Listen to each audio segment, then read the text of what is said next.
Well, hello and welcome to a very special edition of Road to Cheltenham, because here we are at the fabulous Jackdaws Castle. Thank you so much, Jonjo O'Neill, for letting us into here. 7 weeks and counting to the festival. What's the buzz around this layout like? It was a great buzz, really. It's just a lot of the horses haven't ran yet, you know. Or very little anyway. You know, the ground has been so hard up to Christmas, and then it rained a lot, and then it's frozen a lot. So haven't had a lot of chances to get them out there, you know. So, but from now on, obviously, we're looking forward to it, and it's always a great meeting. So yeah, buzz. And Frankie, being in this place, I mean, heritage, history, and it's just beautiful, isn't it? It is, yeah. I mean, I've seen pictures before and heard great things, and I knew that it was a very picturesque yard, but to come here and feel it, it's got an almost magical feel to it. And thanks to yourself again, Jonjo, even being in the truck with you upside the horses, it's been a brilliant morning, and fantastic to see it all in operation as we track. Yeah, it's been absolutely fantastic. We'll talk a bit about this year's Cheltenham shortly, but come on, we are here. We've got the legendary man himself next to us, so we'll just cast your mind back 37 years, the great Dawn run in the Gold Cup. Can you remember that day? I do. Unfortunately, I don't have a Dawn run in the yard at the moment, which we would like to have, obviously. But hopefully we have a few nice young ones coming along that might take our place. But yeah, that was a magical day, really. It was everything happened to go right, you know, and when it goes right, it's fantastic, and when it just goes slightly wrong, it's not very good. She's the only horse still to do the Champion Hill Gold Cup double, of course, and then 11 years ago, as a trainer, you won it with synchronised the Betfred Gold Cup. I mean, just relive those days. Yeah, that was a fantastic day, really, because he was a great little horse, and he'd gone to Ireland and won the Lexus, and he came back and he was quite sick for a good while, and we couldn't quite get him right. And we wanted to go back for the Hennessy, but we couldn't go back. So it was all systems go for the Gold Cup, really, and he just happened to come right at the right time, really, and everything went according to plan, and it's easy when it does, you know.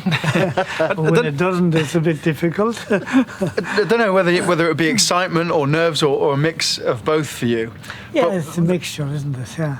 What's the difference in emotional intensity on riding versus training a Gold Cup horse or winner? Well, when you're riding them, it's up to yourself. If you make a cock up, it's your problem, really. But with training, it's a big team effort, really, you know. So everyone's to blame. Yeah, everybody is involved and everybody is enthusiastic, and, you know, it's a great buzz for the yard, really, to have runners in those races, you know.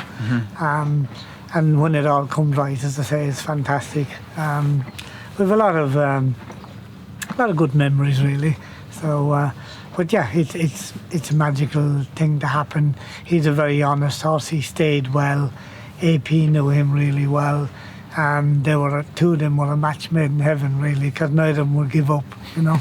and basically that's what happened, wasn't it? You know. And now you've got how do you feel with obviously John's Junior being legged up on some of these? I mean, a festival success with him in the plate, that would be something extra special, surely. Yeah, it'd be very nice. Yeah, his mother would be happy anyway. That's the main thing. Yeah, and the bank manager would be a bit better off. But yeah, listen, when it's your own team, it's a magical time, really, and any winner you have with them is nice, really, and you just hope they'll get on a good horse one day. Yeah. I mean, just tell us what it's like for you and this yard. Obviously, I know you've been there, done it many times, but this yard as well, to have a festival when, I mean, in recent times we've had, I mentioned Synchronised, Hollywell, Sky Pirate, some greats in decent races there. Yeah, we've had great times, really, very lucky. It's been a very lucky track for me, to be honest. It was that lucky when I was riding. I was getting married the second time. I thought, well, I'll get married at Cheltenham because it's been lucky for me. So we got married in the Hatton Grey Suite. So that's how passionate I am about it. So yeah, it's a magical place, and you know, to have nice, good horses, it's brilliant, really, you know, and you look forward to that, you know. Do you think you, being obviously close in proximity to the course, I grew up in Cheltenham, even me and my mates being from Cheltenham, when we saw Jonjo O'Neill or even now Jonjo Jr. on the race card, our ears prick a bit, we take note, and I think a lot of people that are local to you will follow your horses, especially into the festival. Do you feel that yourself as well? Not really, unless they're good enough. Yeah. You'd rather people weren't looking. Yeah, exactly. But no, listen, we're very lucky to have horses good enough to run there really, and to get proper horses, as you might say, really going there with a live chance. That's what you need really. You know, you can go there and run respectable, but you know, it's not the same buzz really when you have horses with, you know, favourites chance or, you know, very good chance. Then, you know, it's all wheels spin to Cheltenham then, don't they, you know?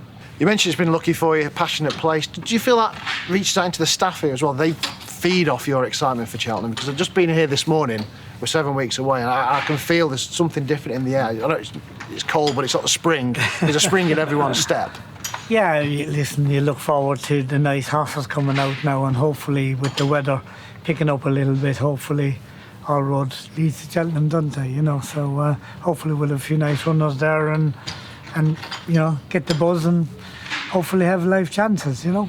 You mentioned, obviously, I know we've not seen many runners this jump season, but what are we looking at? I know you're looking towards the handicaps, but we'll have Easy's Land. Will he be back in the cross country? Any of the youngsters to look out for? Yeah, he runs the weekend at Cheltenham in the cross country, and you know, that's the plan, to go there, go back there with him again. But he's in good old form. He hasn't really shown the sparkle that we'd like him to show.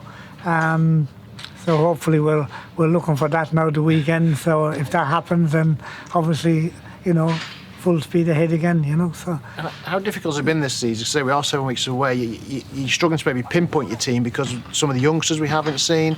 But what are we lineups looking like for the handicaps? Do we know? We don't really know at the moment, to be honest, because it's been so hard up till December really, and then, like Cheltenham and Ascot were watering in December, and then we got a downpour and it never stopped raining, and then we've got the hard frost now, you know, so a lot of horses haven't ran to their potential really, and it's very hard to get a buzz for it at the moment, so we're hoping for a bit of a clear run, but you know, you need to be showing something pretty soon now to so, you know, see where we're going. But yes, we'll have a few runners in the handicaps and might have a few runners in the novices really, but it's very hard to pinpoint anything at the moment, you know. I mean, there's some lovely youngsters here behind us. Hopefully one day these could be Cheltenham champions. Just looking ahead to this year, the big race. I mean, how excited have you been? Sally's not here, but Constitution Hill, horses like that. Obviously John Bon we've seen so far in the JP McManus colours, of course, has got a few horses here. I mean, horses like that, how excited are you to just see them as a trainer, just watching them? Oh, because that's where you get the buzz from, isn't it? You know, you've seen exciting horses like that, and like Constitution Hill looks like a complete freak, like he's just brilliant, like, you know. We all seen him at the sales, you know, and we all walked past him. Well, you bought the horse to beat him in a point to point. You bought the one to beat him. Yeah, the only horse to beat him. But things haven't gone to plan for that poor horse really. He had a few injuries, but anyway, hopefully he'll come good in the long run, but I don't think we'll be beating him somehow. No, that's any harm in asking, of course. It's incredible how things work out like that, isn't it? Yeah, absolutely. They just came down to the last together, and one didn't jump it well, the other fella did, and that's the winning and losing of the game, isn't it? You know? It certainly is, yeah. And obviously then just a quick word on the Gold Cup. I mean, you know what it takes to ride it, you know what it takes to train the winner of a Gold Cup. What actually doesn't make a Gold Cup winner, you need to stay, but you need that bit of pace as well, don't you? You've got to stay, and you've got to have pace, and you've got to jump. You cannot make mistakes in the Gold Cup. Any Grade 1 racing, that you cannot make mistakes, because there's just no room for them. You know, they're just gone. You know, they're top class horses, and that's what makes it so exciting, you know. And that's what gets the bristles up in you know. And, you know, it's just a fantastic. When you see good horses, it's a pleasure. Since you've just been here this morning, I mean, we've seen them on the gallops. The buzz is really here, isn't it? I mean, 7 weeks away. Just how excited are you now? It is, yeah. I always say once you get New Year out of the way and you settle into January, for me, from January until festival, that's all it's been about. And coming here, seeing the horses, being 7 weeks out, I can't wait. And as Jonjo's just said, what it's about for all of us as racing fans and anyone involved in the sport, whether you've got a horse in that race as a trainer, a jockey, or someone that works in a yard, you just want to see the best of the best. And that's what we get for 4 days straight, race after race. So as a racing fan, I cannot wait. And you mentioned, obviously, Easy's Land, maybe this weekend, Trials Day. It's going to step up another gear, the final Cheltenham meeting. Yeah. Anything we can look forward to at the weekend from Jackdaws? Well, hopefully Easy Land. Hopefully him. But he's been slow to show his sparkle, really, and he's been he's had a few problems on the way, you know, so we're hoping for a good show. He loves the cross country, he loves the jumping and the in and out and messing around, so we're hoping for a big shout, you know, on the weekend, and then we'll get a bit more confidence, hopefully. Fingers crossed for him then. Well, thank you for inviting us in here this morning, Jonjo. It's been absolutely brilliant. You've enjoyed it. I've enjoyed it. On Friday, Frankie and Joel and myself will be previewing Trials Day and a Good Day at Doncaster as well. So look forward to. On Monday, we'll be reviewing the 9 races at Cheltenham as well. 7 weeks and counting to the greatest show on turf.